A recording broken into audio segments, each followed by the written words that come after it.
Mummy आप भी ना, इससे बात ही क्यों करती हो? इससे जितना काम कराओ उतना कम है। आखिर ये हमारी तरह थोड़ी ना है।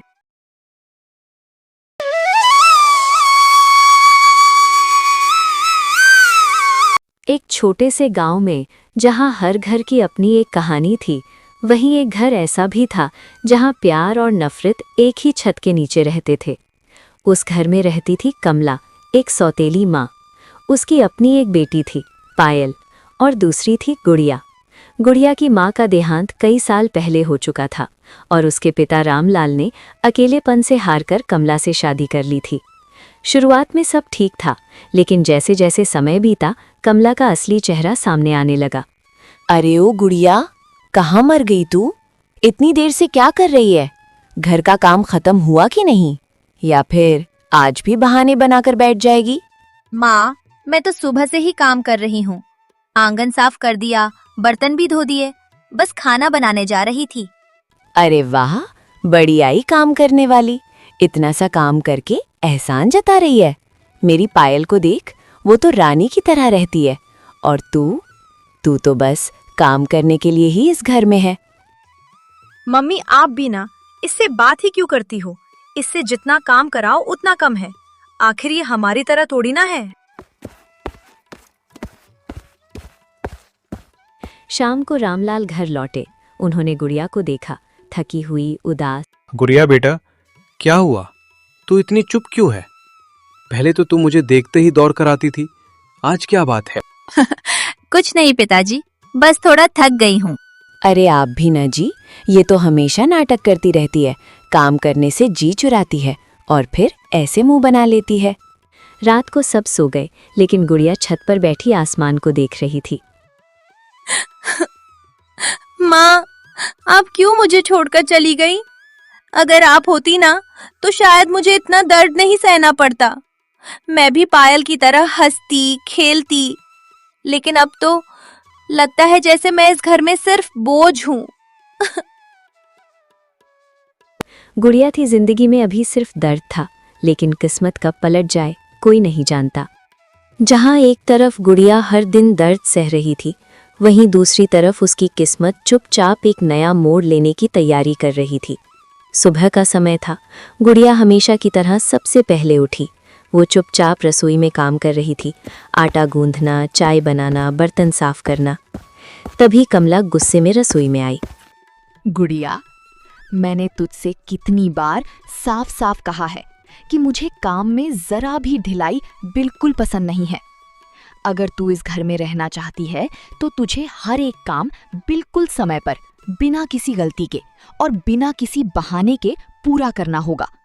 और अगर तुझसे ये सब नहीं होता तो तू आज ही ये घर छोड़ सकती है, क्योंकि मुझे किसी ऐसी लड़की की जरूरत नहीं है जो सिर्फ खाने और रहने के लिए यहाँ हो, काम करने के लिए नहीं।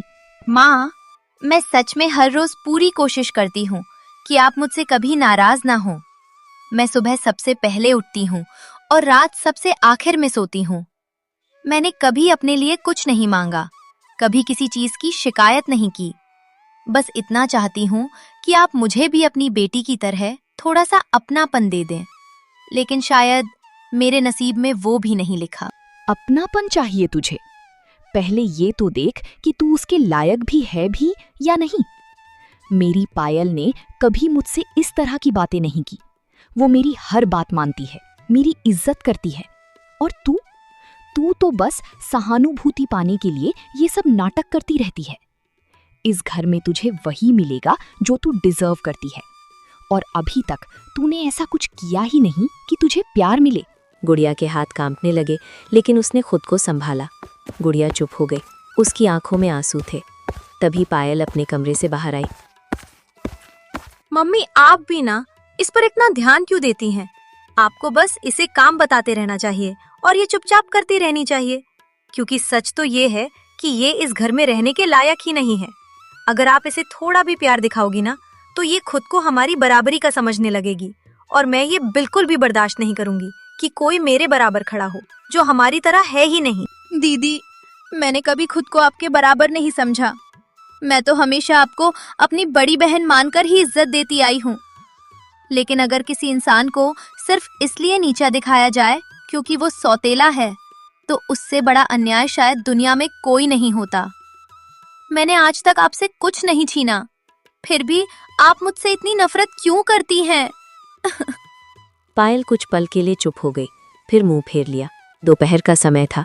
सारा काम खत्म करके गुड़िया थक कर आंगन के कोने में चुपचाप बैठ गई। तभी एक बूढ़ी औरत धीरे धीरे चलती हुई उसके पास आई। चेहरा शांत, आंखों में गहराई।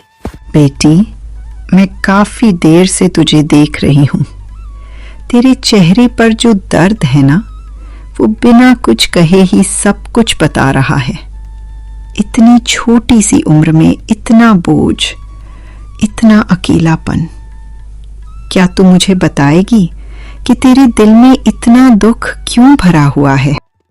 गुड़िया ने हैरानी से उसकी तरफ देखा, फिर उसकी आंखें भर आईं। अम्मा, मैं किसी से अपने दिल की बात कह भी नहीं पाती। इस घर में रहते हुए भी मुझे ऐसा लगता है जैसे मैं इस घर का हिस्सा ही नहीं हूँ। मैं हर दिन कोशिश करती हूँ कि सब खुश रहें, लेकिन फिर भी मुझे हर बार ये एहसास दिलाया जाता है कि मैं यहाँ सिर्फ एक बोझ हूँ। कभी कभी तो ऐसा लगता है कि अगर मैं यहाँ ना रहूं तो शायद किसी को फर्क भी नहीं पड़ेगा। बूढ़ी औरत ने प्यार से उसके सिर पर हाथ रखा। तभी कमला की नजर उन दोनों पर पड़ी और वो गुस्से में वहां आई। गुड़िया, तू यहाँ बैठकर क्या कर रही है? और ये औरत कौन है जिसके साथ तू इतनी आराम से बातें कर रही है? मैंने तुझे काम करने के लिए रखा है या यहाँ बैठकर लोगों से दुखड़ा सुनाने के लिए? और अम्मा, आप भी सुन लीजिए, ये कोई धर्मशाला नहीं है जहाँ कोई भी आकर बैठ जाए। आप तुरंत यहाँ से चली जाइए, वरना मुझे अच्छा नहीं लगेगा।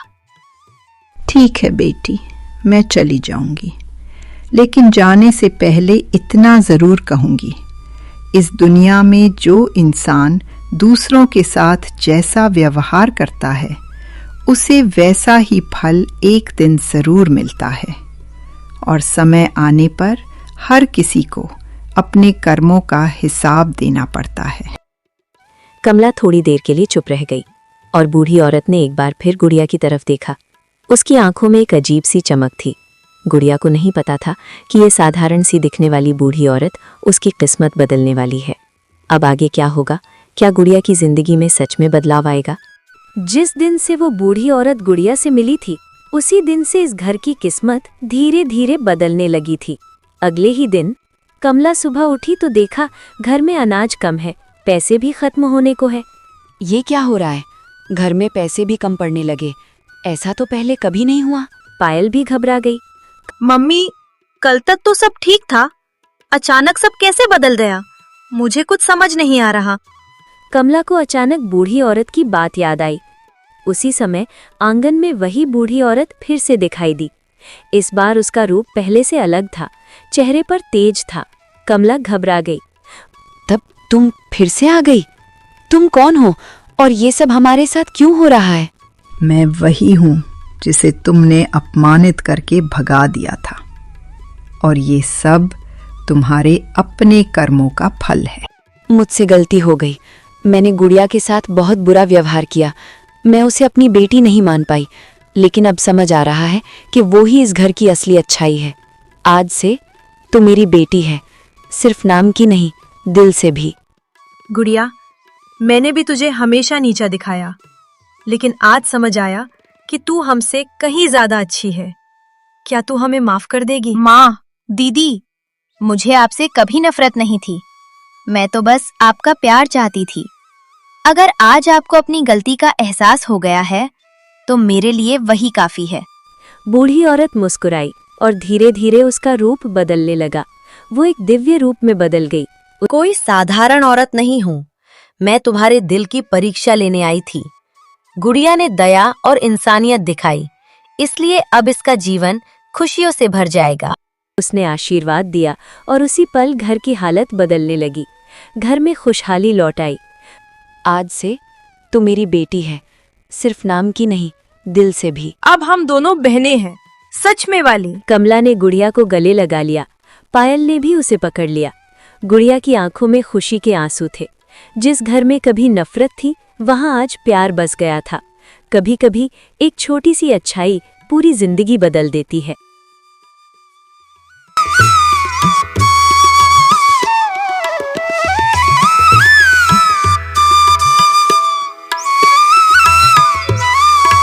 हेलो दोस्तों, मैं उम्मीद करती हूँ कि आपको ये कहानी बहुत अच्छी लगी होगी। यदि ये कहानी अच्छी लगी तो वीडियो को लाइक करें, साथ ही चैनल को सब्सक्राइब करें। बेल आइकन के नोटिफिकेशन को ऑल पर जरूर कर दें। इससे हर वीडियो की नोटिफिकेशन आप तक पहुंच जाएगी। आप मेरी कहानी को जल्द देख पाएंगे। तो मिलते हैं नेक्स्ट वीडियो में। Thanks for watching. Bye bye.